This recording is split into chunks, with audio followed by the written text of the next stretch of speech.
I'm Addison Smith with Campus Reform. The new Georgia voting law has received a lot of negative criticism. President Joe Biden called it Jim Crow on steroids.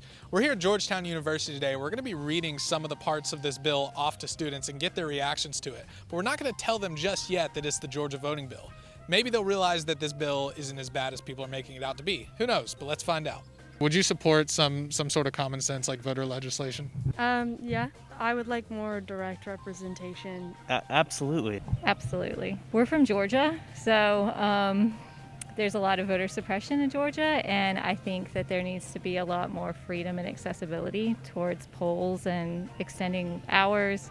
Really, I would have to take it on a place-by-place basis and determine which location are we talking about and what are their voting laws and go from there. The original system was created because they thought the populace was too dumb. There's some legislation going around and a lot of people are talking about it. Some of the things it would do to expand voting is it would require weekend early voting for 2 Saturdays. It was previously just 1, so now it would be 2. Also give counties the option to expand it to 2 Sundays as well. It would clarify the polling hours more, make it more evident when voting is, when you can go cast your vote, and it would ban electioneering within 150 feet of the polls. It would require voter identification for in-person and absentees so that you can't cast multiple ballots, you can't vote illegally. Would you support legislation like that? Yeah, making sure that people aren't casting more than one vote, and that sounds kind of common sense to me. So. Yeah, I think that allowing voters more time to vote is never a bad thing. I think that making sure that they can verify their identity is also not a bad thing, so that there's no illegal voting happening or anything like that. Definitely the first two. Yeah. Why not the last one?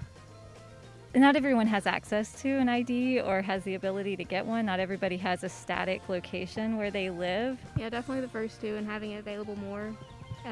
Open on the weekends especially, because a lot of people just work during the week. The ability to vote on the weekend specifically makes a lot of sense. Do you think that this would be a good substitute for the Georgia bill? Obviously, Joe Biden called it the Jim Crow on steroids, so. Yeah, anything's better than that. You'd support this over that? For sure. Okay, you? Yeah. I think so. Yeah, I think that anything that suppresses voters isn't helpful. If you're truly trying to reform voting, you should try and make it so it's more accessible. I think the former is what I would agree with, yes.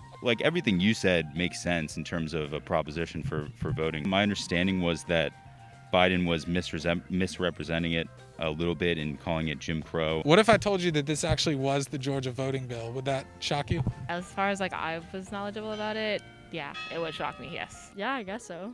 Yeah, it does open it more, but it's still, there's less locations. What have you heard about the Georgia bill? It did ban allowing people to give water to voters. Election officials are they're allowed to give out water.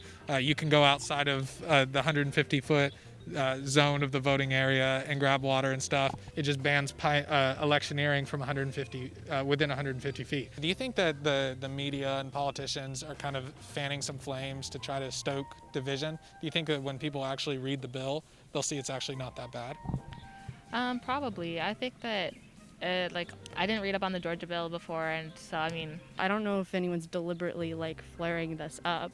Does this legislation I just read off to you sound like Jim Crow on steroids? No, I guess not. Do you think if more people actually, stopped listening so much to what the politicians and the media were saying and actually read the bill for themselves, do you think that they would come away with a different conclusion? I think that they might come away with a different conclusion. I think so. It seems too often that people aren't looking at the substance of it.